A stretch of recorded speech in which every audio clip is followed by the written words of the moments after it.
Hello everyone and welcome to Sinful Gaming. I hope you're all doing well, I hope you're all staying safe, and most of all, I hope you're all fighting that war against the grey.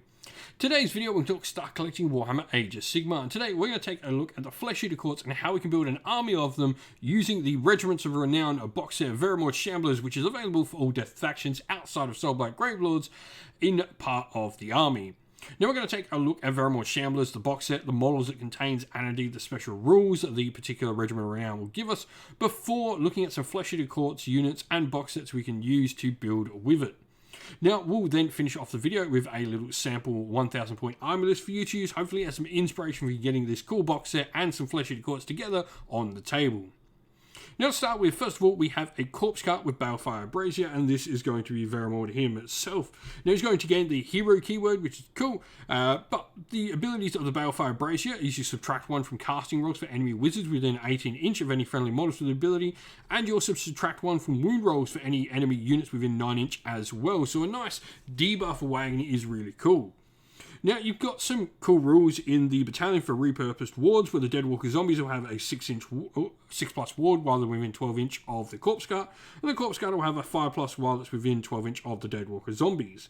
The big ability from this particular battalion, though, is Vitiating Vapors, where you make your opponent's ward saves at -1 while they are within 12 inch of the Corpse Cart from this battalion. This is incredibly powerful and actually really good against other death armies, but it's also good against things like Nurgle that have that 5+ ward, all of a sudden turning that to a 6+, and anything like that can be really hurt by this. A really strong battalion, I think, with a nice little ability. Doesn't cost an awful lot of points at 180 either, and does bring, something else besides just the Corpse Cart. It brings bodies to your table as well as a good objective holder or a good second line of defense.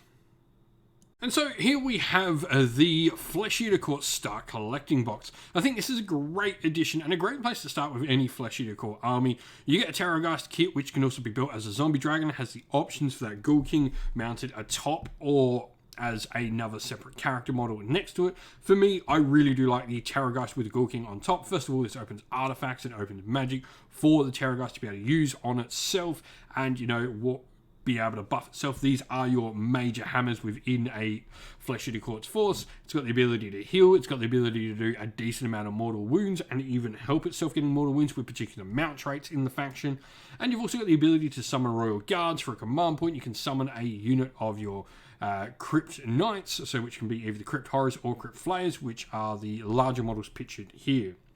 Crypt Ghouls are the other option. They are pretty much your base infantry, 2 attacks each, force falls, no rend, damage 1. They do get extra attacks and rerolls through various different means, either having models in the units or being near particular abhorrent units.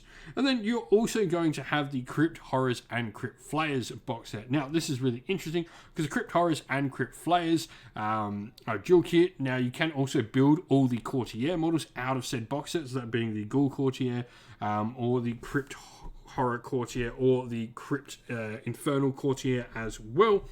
This just allows a ton of characters to come out of those box sets. Now, I would almost suggest as well picking up a second one of this box set. You might not be able to use the Terrorgeist in here, but you definitely can give yourself some options. Another Ghoul King on foot, building up some of the character models, and indeed getting yourself larger units of Crypt Haunters as well. For me, if you're playing FleshEater Courts at the moment, I don't see any reason why you wouldn't just pick up this box set instead of any other box set the army has. You get everything in it. Every time you buy it, you've got use for all the models. You can run lists with absolutely everything in here. I think this is a fantastic box set to pick up if you are a FleshEater Courts player. And I'd pick up, you could pick up 4 of these and have a fantastic army on the tabletop without a hassle at all. And so here we have our sample army list for the FleshEater Courts. Now, this is going to be an interesting one because, yes, we are using more than just those 2 box sets, but everything you have can be found inside those 2 box sets. So like I said, you can either go buy the unit separate if you want to build an army that's just like this one, or you can just go buy extra of the Start Collecting box while it's available. I would strongly suggest that be the option of just buying every time you need something else to add to this list. Go get another box, because it's just absolutely amazing. It opens up so many options for you. Now, the first thing we've got here is we do need to pick a sub-faction. So we've gone with the Hollowmourne sub-faction. The reason, first of all, I've gone for Hollowmourne is going to open up some battle line options. It's going to make our Crypt Horrors into battle line, but it also has some nice abilities. First of all, you can reroll wound rolls of 1 for attacks made with melee units by Hollowmourne Courtier units and friendly Hollowmourne Knight units that are made a charge move in the same turn. So the courtiers are all your smaller models, but also your giant unit of knights there as well, and those Crypt Horrors are going to get some rerolls on the charge. Ravenous Crusader allows your Hollowmourne heroes to potentially give themselves and Hollowmourne units the ability of Hollow Within to add 1 to run and charge rolls, and can still run and charge later in the turn for a command.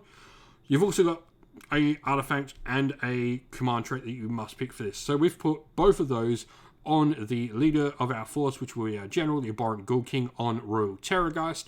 Grave Robber means add 1 to the attacks and damage characteristic if it's ever fighting within 3 inch of an enemy that has artifacted power. And then the Corpse Fiend Gauntlet as the artifacted power. After this model makes a charge, you can pick an enemy unit on a 2+, you do D3 mortal wounds. Now, Gruesome Bite now allows us to reroll those fangs to get more mortal wounds out of this model, and Law of Madness, we've gone Monstrous Vigor, allowing the model there to fight on its top bracket. Now, we don't have a Cryptghast Courtier as a cool little model we can use as a Galatian champion. Nice little cheap one to bring in. He's gone Stubborn as a Rhinox, so he counts as 10 models on objectives. We then have 10 Crypt Ghouls and 6 Crypt Horrors, which will be one of our major hammers alongside the Abhorrent Ghoul King or Royal Terrorgeist to be, you know, our battle line options. We then have the Corpse Cart with Valfire Brazier and the Deadwalker Zombies, which make up Verimore's Shamblers in the force as well. 2 Gore battalions there, Battle Regiment and the Regiment of Renown. Perfect 1,000 points on the nose, 1 reinforced unit. Our allies, while only 180 out of 200, are completely used up because as soon as you include a Regiment of Renown, you can't include anymore. 78 wounds is pretty decent for 1,000 points, 3 drops, and our grand strategy is going to be take what's theirs, as we are playing to be a rather offensive force, especially with that Abhorrent Ghoul King on Royal Terrorgeist. If you've got some ideas on how to combine the FleshEater Courts and indeed the Verimore Shamblers box set together, let us know your thoughts down in the comments below.